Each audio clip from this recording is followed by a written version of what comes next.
So let's talk about developing the show and setting that tone and that specific point of view. And what did you want to accomplish in a weekly half hour that you couldn't do on a daily show under the Jon Stewart umbrella? Well, I really thought, because when your show gets picked up, there's no guarantee that they're going to air it. There's no guarantee that if they say they're giving you 6 episodes, that they're going to ever put them on TV or give you all 6. Television is pretty fickle, and it's driven by money and advertising. So you can really shit the bed with your first episode and no one will ever know that you existed. So I definitely thought that we might get 6. I thought we'll go in, like, I kind of visualized that we were kicking a door. I've said it before, but it's true. That was really how I saw the show. I was like, it's really groundbreaking. It's remarkable that they're giving us this opportunity. Let's kick the fucking barn doors in. We'll do 6, maybe, and we'll be really proud of these 6 episodes, and then we'll walk away with clean hands. I so deeply approach most of television this way. Like, your show can be a little jewel box of a thing. You can finally craft this little tiny prize, and then if you can walk away from things with clean hands, that's an amazing feeling. So I thought, we'll do 6, maybe, and we'll do this, and it'll be an incredible calling card for some other job down the line. We'll be like, the writing was impeccable, the performance was great, we're putting it all together, hire us for something else, we'll go work for National Geographic or something, you know what I mean? I really didn't know what to expect.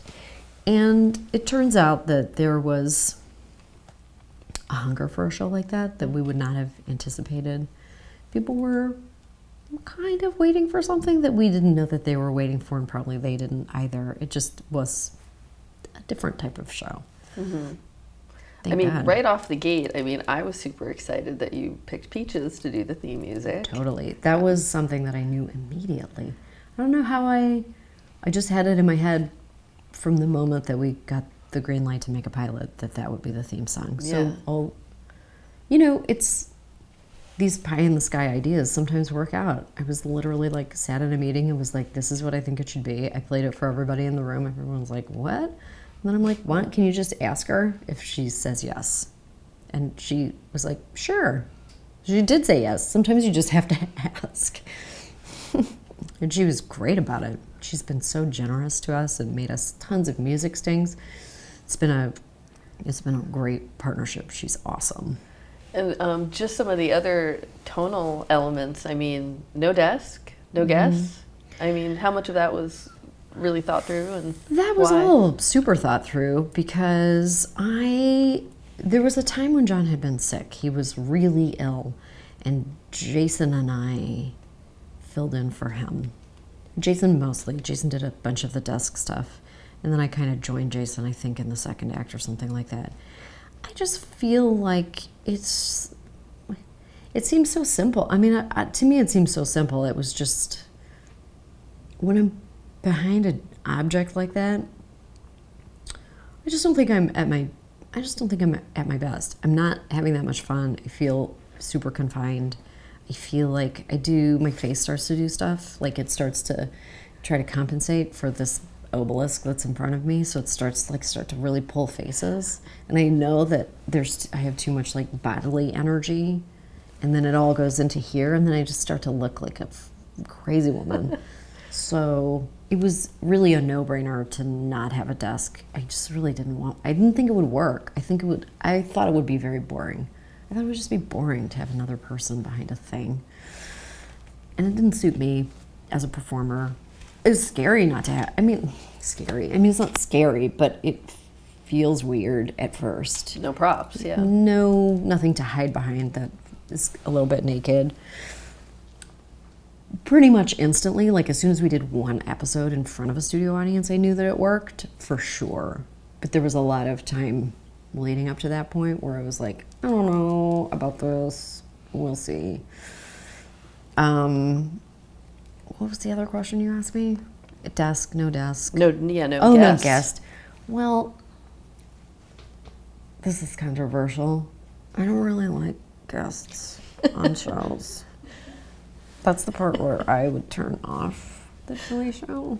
A lot of people would agree with you. When I would watch shows like that, that's the part where I actually lose interest. Not that I'm not interested in the guest, it's just like pitter patter. It's not super interesting to me. I don't have a lot of time.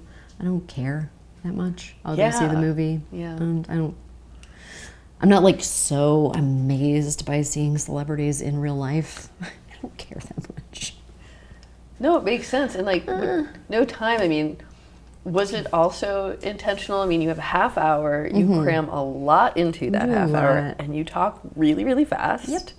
And you throw out a lot of historical references. I mean, do you care or do you need the audience to be getting everything that you're... No, we talk about it a lot. Definitely like have the attitude. I mean, sometimes we go over something. It's always, I mean, we're so immersed in stuff that we're often like, do people know that if a president gets impeached, that means that he's under no obligation to leave office? Like, do people remember that from Clinton? The answer is no. No, right. People do Bears not remember reminding. that. So sometimes you want to remind people of something that's reasonably basic, and then other times we're just like, if people are confused with this, they can Google this part. It's, you know, if you want to go deeper, you can Google it. If it's a reference that passes, that's fine too. Maybe it's just for a part of our audience, not the entire audience, and that's super okay. We did a joke about a line. I can't remember her name. It was like an explorer, like a series of novels about a girl seafarer, Charlotte something. And I actually didn't know the reference, but then once I figured out what it was and we learned about it, I was like, oh, people can just like Google it. Like, I would have Googled that reference. Well, it's a different time now than when you started the Daily Show. I mean, people live checking it. Just check it. That's fun. You go down a little rabbit hole, you learn a lot more. Why not? When the show had been announced, there was a Vanity Fair cover that came out with all the late night hosts notably leaving off you and Chelsea Handler. Can you talk about your reaction to that? Well, I want to get it exactly right because Alana and I were talking a lot about the show, and she noticed it. I saw it in my Twitter feed. She noticed it in her Twitter feed. She was like, "You are not in this picture," and I was like, "I am not in this picture." Like, I realized that my show has not launched yet, but Trevor was in the picture, right? And he had not launched yet. I was at a pumpkin patch on Long Island. We took our kids to a pumpkin patch, and they were playing on the pirate ships. It was like this wooden play structure of pirate ships, and I was like so mad, and my heart started beating. And she was like, "You should put yourself in the picture," and I was like, "I'm gonna put myself in the picture." And then but I didn't know how to put myself in the picture because I don't really understand how to put things in things. So then Miles Kahn, who runs the field department, he and I had been talking about the show a lot, and he had mocked up me as a centaur with laser beams coming out of my eyes for this other idea that we had about going to Stone Mountain in Georgia. Have you been to Stone Mountain? Never. Okay. Well, there's a park at Stone Mountain. It's a beautiful park. There's a fake mountain. Maybe it's real. I'm trying to picture it, but it has Heroes of the Confederacy are carved into the side of this mountain, and people picnic and vacation there. And I was like, wouldn't it be fun to like go to Stone Mountain and like laser all the Confederate heroes off the side of the mountain, or like laser myself into the mountain to be like, where are these guys, these dicks? So we had that picture, and I was like, hey, Miles, can you just Photoshop that into this? And it really became the calling card of, it really, Elena's idea was amazing. Miles's execution was great. And then it just became like the calling card of the show. Yeah. Or it built, and then we made a promo for the show. that was really funny too. You know, like we definitely planted some seeds along the way. That really was just a moment in time, and we could see from that moment. Yeah. At the same time you were left off of that, there was like all this media buzz, I recall, about you being the first female host of late night, which was not true, but being the first female late night satire, I guess, host. Sure. It's a history-making show. Just have to be very specific. I mean, we can't forget Joan Rivers, but you know, did any of that pressure you, or did it impact your plans for the show at all? No. I tried to block that out for the most part. Listen, I stopped having my period for a long time. So, yes, there was an immense amount of pressure, for sure. But not because of that, or maybe because of that. It just, like, it didn't... I tried really hard to be able to function as a human being. I still have 3 kids. Like, I still have a life that I had to continue living. So when the pressure became unbearable, I guess it just went to my ovaries. Which really, the body is an amazing shock absorber. It truly is. Like, I go, thank you, body, for just absorbing that pressure and doing something else with it, doing something magical with it, because I definitely was under a lot of pressure, but felt pretty clear, felt pretty clear-minded, felt very reasonably calm going into it. I tried very hard to bifurcate my brain. I remember one day things were kind of getting to me, like things were heaping up, and I was like, oh, it feels like this is unbearable. And I was like, Jason, how do you... I remember talking to Jason and being like, okay. I literally asked him the question, how do you be a man? How do you be a man? Because I was like, I know that there is a way that you cut your brain off from this stuff and you don't stress about work things. You can live your life and you just don't worry about how you're going to be seen in the world, or there's like some way that you compartmentalize your brain and it's really effective. So just tell me how to do that, because I'm suffering. And he was like, oh, you just do it. It's like when a negative thought comes into your brain, when a worry about how your show is going to be received comes into your brain, you just, if you have to like even picture, you just push it out of your brain. Stand in the shower and just go like, I'm not going to think about that right now. I'm going to think about that in the future.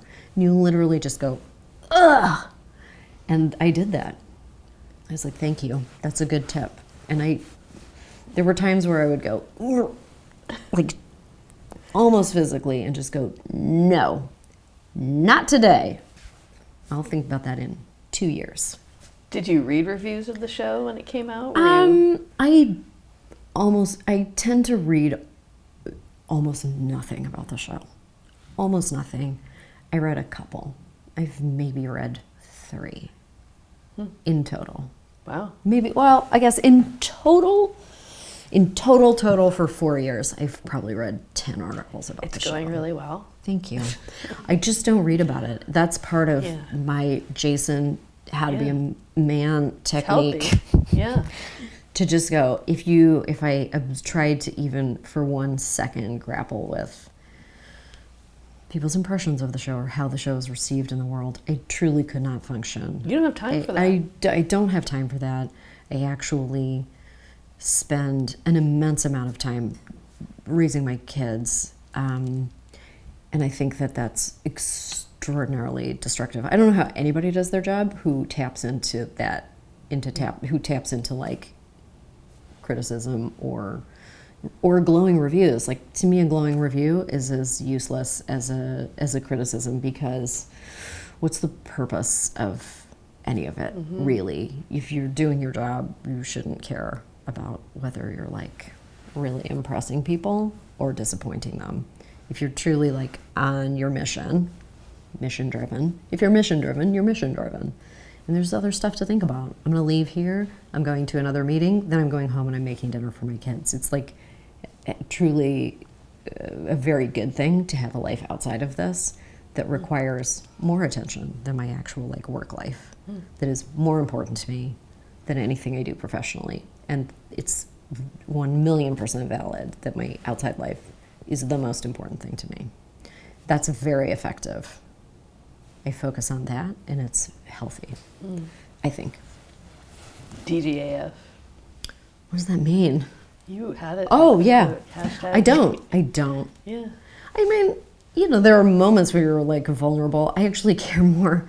Well, I do give a fuck about how I relate to people in my workplace. I give a lot of F's about the people who I work with. I want to talk about that. But not, Yeah. but the outside world, and I appreciate that people like the show. And that's not to say, that's not to say that I don't appreciate if people feel that people like the show or feel that there's value in it. I 100%, it's lovely. I love to meet people who the show has had, an impact on their life, or they love it, or they think we're doing good work, or anything like that. I'm so appreciative. I do understand that it's a gift to have a platform to speak, especially in this world, which is insane. I think it's just like an honor to be able to plant a flag in what I think is the right side of history and just say, like, we were here, we were right, we're not all crazy. Like, I think it's a nice legacy for our children to be like, we did not stand for that when that was happening.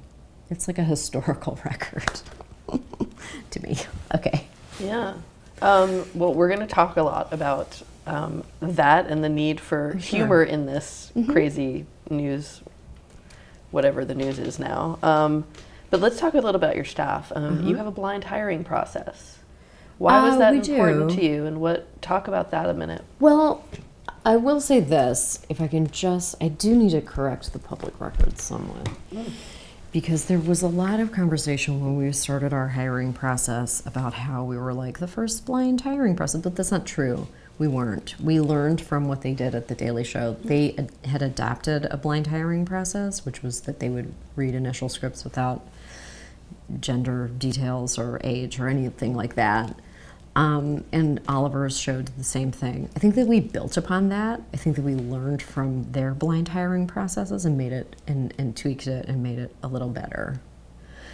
And so, I mean, that's literally what it takes out there. You take these processes, they don't fix the world, but with each subsequent step, you're improving on the systems that have already existed. So they already had best blind hiring processes. I think that what we did differently, or how we elevated that, was by giving people the template for late night comedy.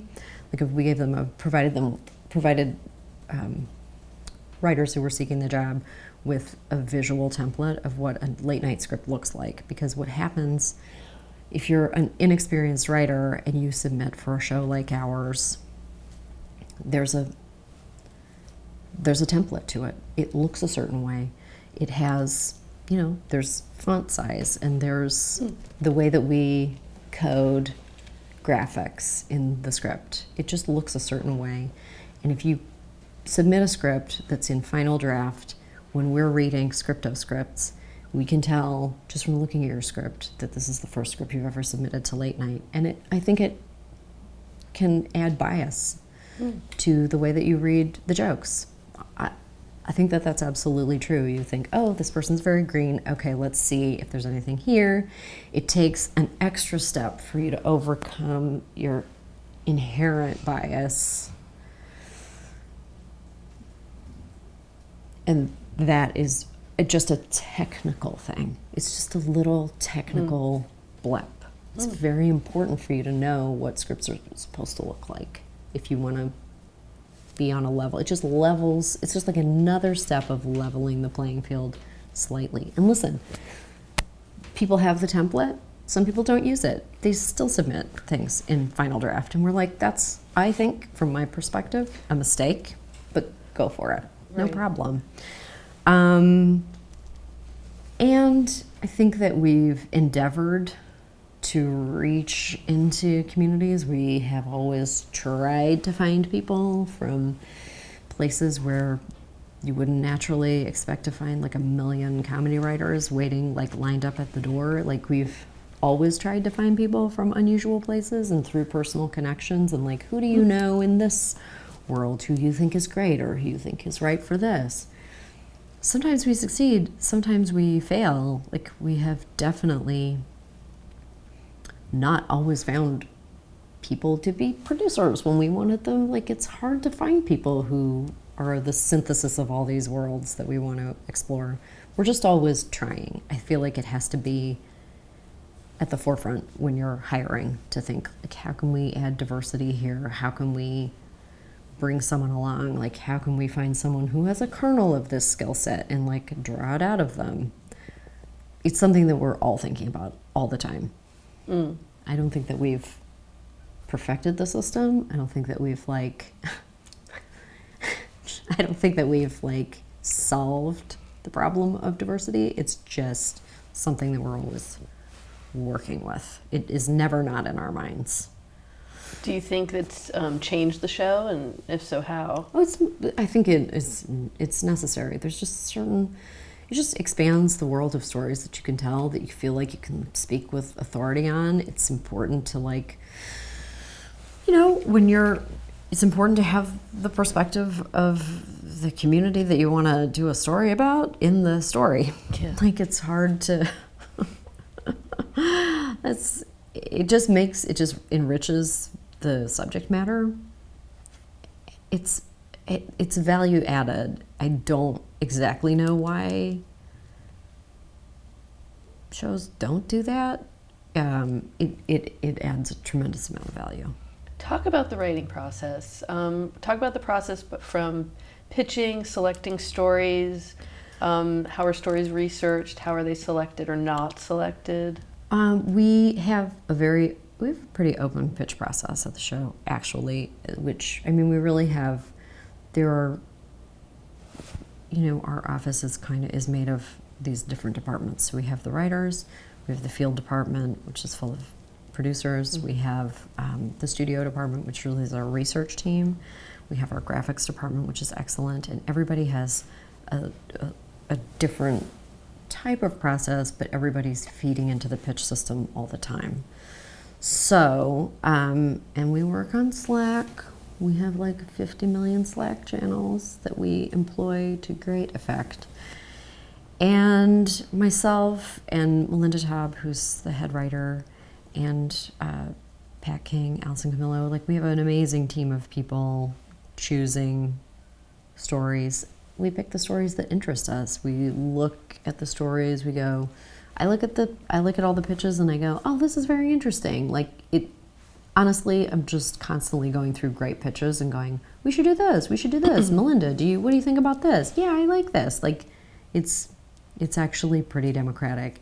When you pitch something on the field, sometimes the producers in the field department will be like, what about this? And I go through all those field pitches and go, how does everybody feel about this? Like, Elena, what do you think about this? Miles, what do you think about this? Like, it's a pretty open process. Or then I'll go, I think we should do something about this. Can you make a formal pitch? And then somebody will pitch like a kind of an angle or a way that we can get into that. It's a fairly open process. Writers and producers in particular are pitching all the time. Is there anything that you've rejected because you couldn't find humor in the story? Yeah, for sure. I mean, we're doing a story. I don't think I'm blowing anything by saying this. We are doing a story on the foster care system in the next block of shows, I would say. And that one was tough. The writers wrestled with it for a really long time because the subject matter is dark, but you're always trying to find, like, there are many ways that you can talk about a broken foster care system or ways in which the system is failing people. But there's also, there's a fresh approach to it too, and there's a way to encourage people. So we're always looking for, even in a dark story, a way to kind of land the story. Like, is there a place where we can land this that doesn't make you want to die? Like, there's plenty of people who are doing amazing work with foster kids, and I think, like, one of the things that we can land on that's very fruitful is, have you ever considered being a foster parent? Like, would you, like, can we bring this story to a pool of people who actually would be amazing at it, who just never thought about it before, who have resources, like, for whom it just hasn't been a consideration, but really when you look at it, you think, well, why hasn't it been a consideration? Could it be? Is there some way that I can contribute? And usually if there's a way out of the story where you can leave people not feeling full despair, then you can find your way through a story. There have been a few like that. That one we've been wrestling with for a really long time, and I think that we have cracked it, but it did take a while. Mm. Is there, I mean, what is the line these days between satire and activism, and should there be I have one? no idea. I don't think I can answer that question. I mean, anymore. you raised a lot of money for Planned Parenthood. You've done shout outs to Life After Hate and other political organizations. So where do you see that, the line, or what your role is in this as a journalist, as an entertainer? Like, Well, I don't consider myself to be a journalist. at all? No. I mean, we have journalists working at the show. Are there for fact sure. checkers and journalists? Oh, and people for into- sure. People who have left the world of proper formal journalism to work in our office, definitely. And they are amazing. Fact checking is a very important part of what we do. We're constantly fact checking ourselves, like constantly. We actually had last night's show. I don't know when people will see this, but we did a whole segment on health and human services. And for weeks we had kind of been battering this script around, and we had read it out loud, and I constantly said Alex Azar's name incorrectly. I pronounced it Azar, not knowing he's not often in the news saying, hello, my name is Alex Azar. Like, it doesn't come up when you're looking at footage of him. And then really at the very last minute, we fact checked it. And I had already recorded the act. And so we had to go back in and grab it because we want to be correct. And even if that correction is coming the very last minute, we'll make it happen because it's very important to be correct. I mean, do you think that that's changed, right? Since even just a few years ago, because you're under more of a microscope from people who want you to get things wrong or want to say you're exaggerating, or even though you're not a journalist, as you said, but can you talk about how since 2016, how much has changed, and are the stakes higher? Well, we've always fact-checked ourselves. There were areas where we missed out on things just because we wouldn't have ever thought to fact-check something, and that's devastating to us, because I will say it's just a bunch of straight A students, and we like to get it right, and it's so miserable to get something wrong. It sucks. Like, you hate to be misinterpreted in the world. That is something that I really dislike. I'll have a lot of strong opinions, and they are really out there. So I'm not shy about my opinions, but I do hate it when a sliver of an opinion is actually just wrong. It's just incorrectly out in the world. So if a fact is wrong, that's something that just like sticks in the craw, just like sand in an oyster. It doesn't turn into a pearl. I don't know that the stakes got higher. They've always been pretty high. We've felt the desire to be correct from the beginning. We certainly were correct about Donald Trump.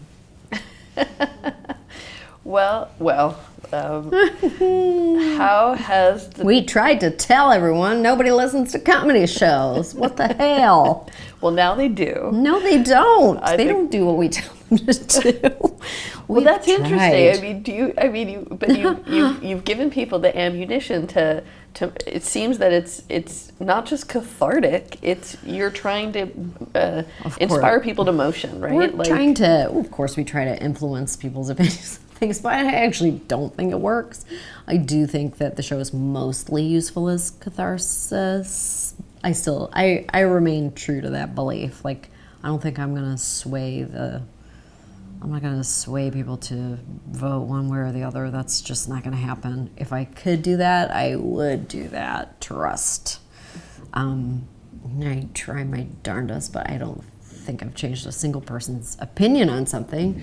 Certainly, we try to shine light on things that aren't widely talked I was going to say, about. the rape kit story, didn't that actually result in a law being passed? I mean, I think that boosted the work that was already being done. So, there were already people working really hard on closing that loophole. And so it's possible that our piece juiced it right at the end, right when it needed a tiny bit of juice, but I don't really want to take credit. I just can't. People were in there fighting. I mean, people were fighting in the trenches for years on that issue. And so... But the Schoolhouse Rock video, I think, might have just tipped There you go. We just tipped the scales over. I love to boost things. If it's useful in any way, that's great. If it just brings attention. If it gets people filling out, doing public comments on a piece of shit legislation, I'm happy. That's great. I love to flood the system sometimes. Like to be a jerk sometimes. Sometimes it takes a jerk to make a point. Mm-hmm. That's okay. I'll be that jerk. And you raised a lot of money for Planned Parenthood with the Nasty Woman t-shirt. Definitely. Question about the Trump presidency and not being a news show, but have you found that the speed of everything has impacted the workflow and the production process of your show? I told you before the interview that last night I just loved the piece you did about the ticker running so fast at the bottom of the CNN scroll that it sliced Wolf Blitzer in half. I mean, but the show, it's can you turn off your phone, and do you need to, and how late are you making changes? We make changes very late. Like I said before, we're constantly, we are fact checking to the minute the cameras go down. So we tape our show on Wednesday nights at around 6:15. And last night we literally fact checked ourselves at 6:45. So we had taped all 4 acts. We were done. And then we just went in and tweaked that, because why would you let it go out into the world with sometimes you can't help it and the news changes after the show. But we're making changes right up to the moment we tape, and even during taping, if necessary. It's not the desire of any of us. And we've had a couple of weeks that were, the impeachment stuff is moving very quickly. And so the last couple of shows I would say have been particularly challenging. But that's not unique to our show. That is true of every single political satire show, certainly. But the news itself is just moving so fast. People are scrambling. I do remember doing some, it was I was on Colbert that night, and it was a Daily Show reunion show, and we were all kind of there, and we were going to sit on a sofa and talk about the Daily Show or something like that. It was something like that. And then James Comey got fired at 5 o'clock, right before taping. And so everything had to slow down, and Stephen went off and conferred with his writers, because they had to remake the entire monologue that was going to be taped 20 minutes hence. So it happened. It happens to everybody. It doesn't make it easy. It's still worthwhile. Mm-hmm. It's okay. Talk about some of the episodes or just topics that have been most important for you that you feel was unique to your platform to be able to shed a light on. I do love talking about women's health. I love talking about reproductive rights. I think that's pretty unique to us. Our approach is very direct. And I'm proud to have that be a lot of content on the show, for sure. We certainly lean into issues surrounding Me Too. That will never change. We lean into immigrant stories as well. I actually received recently a breakdown of kind of our content. They do networks are always collecting. They're just collecting data about the show and breaking it down and making pie charts and these huge, and like handing you a document, and they're like, interestingly, in the month of August, these are the stories that you covered. But a full quarter of the stories that we did in like this one period of time were related to immigration issues and migrant issues, and I'm proud of that. I think that we handle that subject matter really well. Certainly have a strong point of view, and I'm glad that we're doing that. And gun reform, you were very strong. Gun reform, for sure, for sure. Always. The Me Too series you did about Harvey Weinstein, when that all hit, had you ever experienced inappropriate sexual harassment in the workplace? For sure. I mean, not to that degree. Right. Not like that. Oh yeah. I mean, definitely. And your staff? Was it near? Oh yeah, it was close to the hearts of the people who work in our office, for sure. Was that surprising to you that it was being voiced the way it was, and that it was now being talked about so openly? It did surprise me how ferociously, like how it just like entered our bloodstream and consciousness in this like moment. It surprised and pleased me. Like, I felt that it was correct. I felt like a massive correction was on the verge of happening, and certainly some things were, I feel like we scratched the surface of reality. But it felt like people were having, like when Gretchen Carlson came forward. Yeah. That was a huge moment. That was huge. I'm not sure that people give her the credit for that she is due.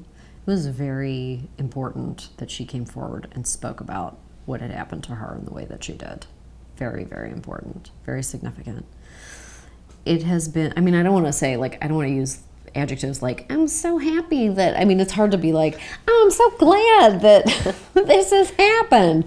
It's been horrifying to really understand the breadth, just like how broadly people have been abused in their workplace. Like, I mean, I think it took a lot of men by surprise. I think the Brett Kavanaugh hearings were very tough. Like, there was a lot of PTSD emerging among every woman that I know. People told me stories that they had never told anyone else before. I remembered things from my life that I had completely forgotten in the context of that moment. That was very significant. So these moments bubble up, and I feel like we are very equipped to handle them. I'm being told we have to sum up. So before I just get to our sum up questions, overall, what do you think Full Frontal has added to the late night landscape, and what do you hope people take away from it? I think that we bring a very fierce point of view, and I'm proud of that. And I don't mind being that person.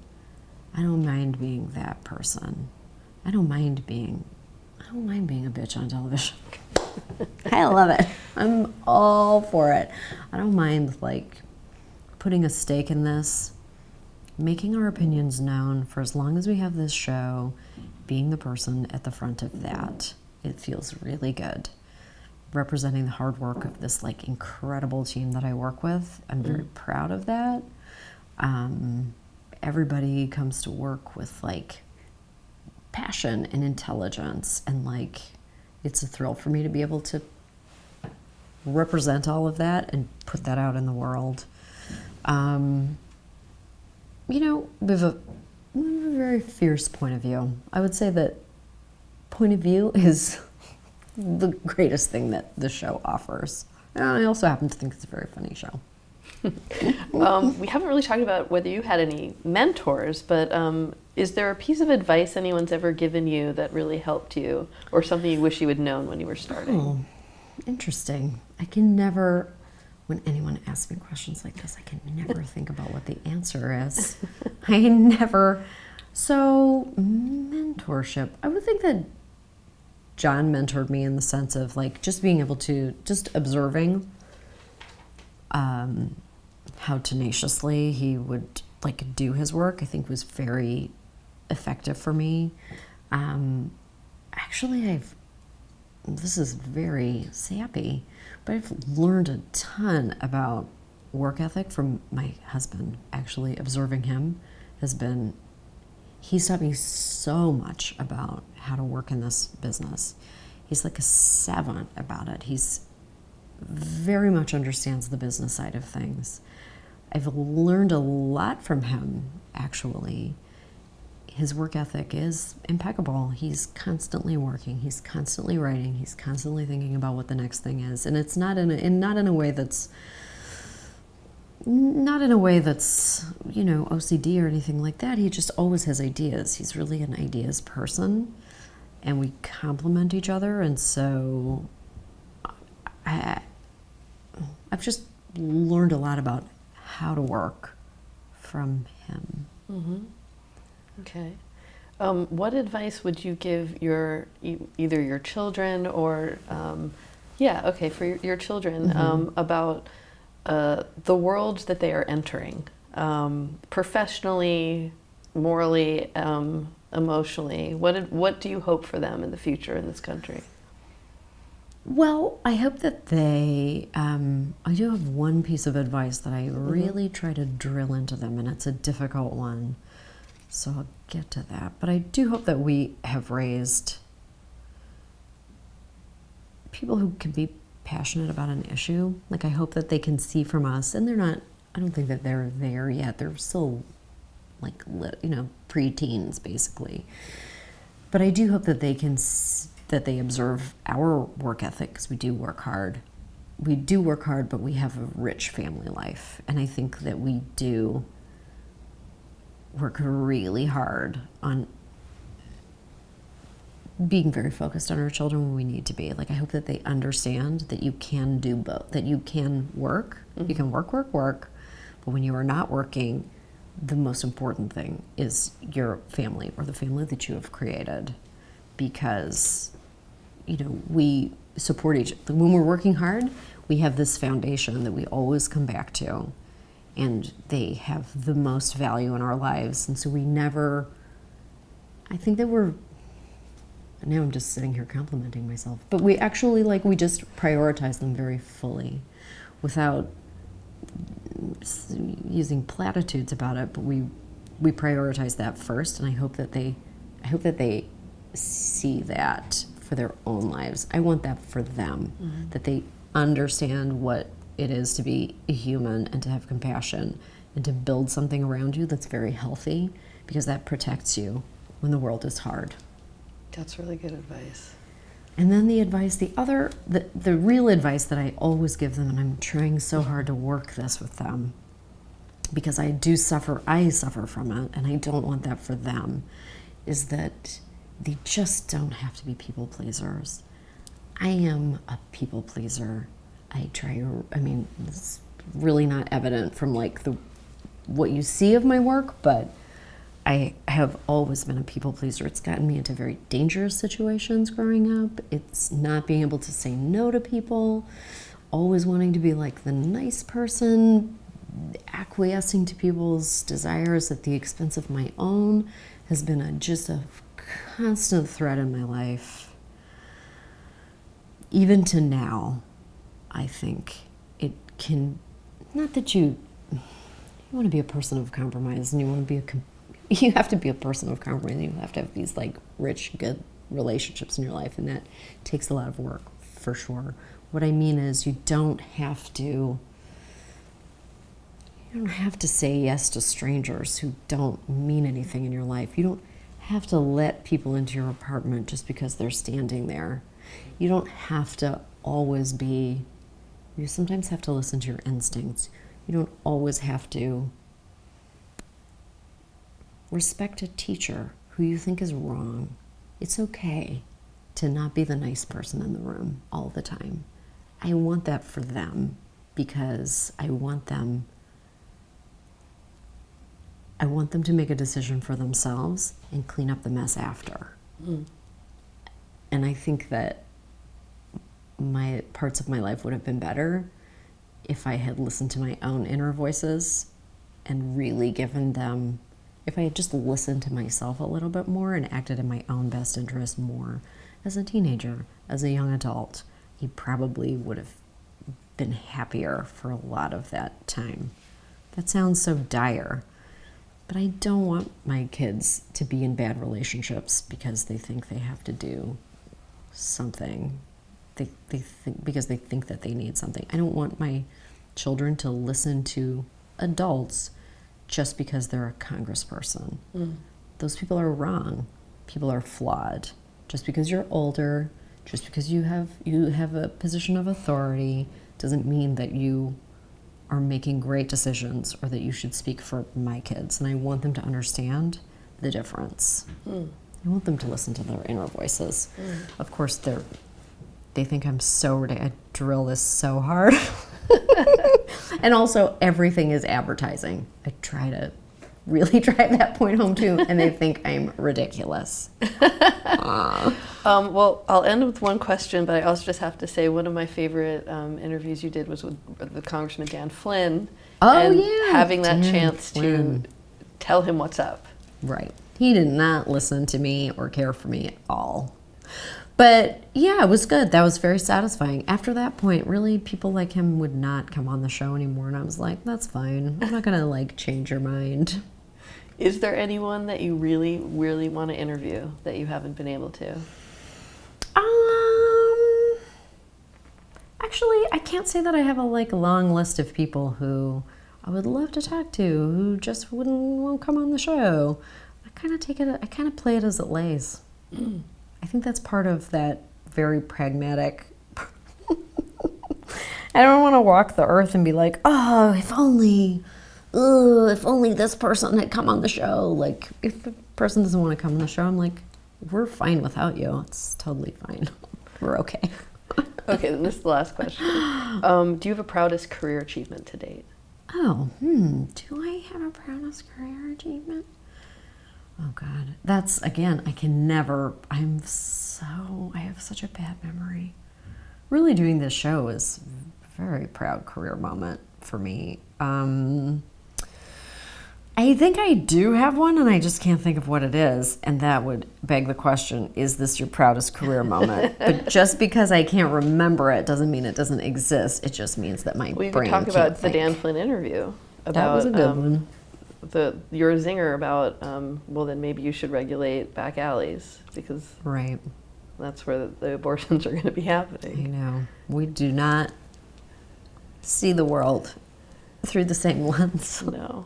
But Sam, I know we're out of time. I would love to talk to you more, but thank you so much for everything you're doing. And thank you so much for sitting with us today. Thank you so much for having me. Oh it's been our pleasure. Absolutely. I talked about myself so much. I can't talk about myself again for many months to come. Soul cycle it off, sister. Oh boy. I gotta go do some burpees. Thank you so much. Thank you. Yeah, absolutely. I hope